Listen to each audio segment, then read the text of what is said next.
তারাবি যদি পড়েন তো 20 রাকাতই পড়েন। কয় রাকাত?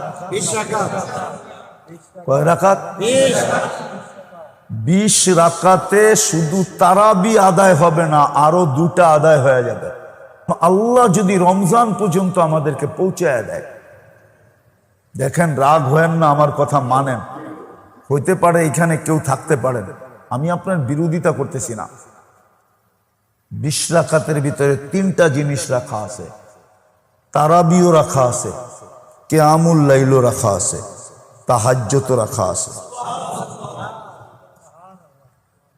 যদি এই 3টা রাখা না থাকতো তাইলে তারাবিতে বেতেন নামাজ বা জামাতে কোনোদিন বৈধ হইতো না। কেননা হাদিসে আছে ইজআলু সালাতাকুম বিতরা, ইজআলু আখিরা সালাতিকুম বিতরা। বুখারী শরীফে আল্লাহ রসুল বলছে তোমাদের রাত্রের শেষ নামাজ বেতেরকে বানাও।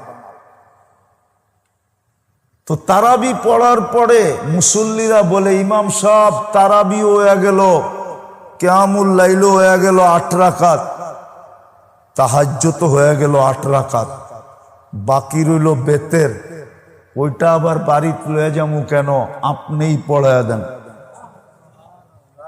এই জন্য বেতের পড়ানো বৈধ হয়। এই জন্য তারাবি যদি পড়েন তাহলে 20 রাকাতই পড়েন।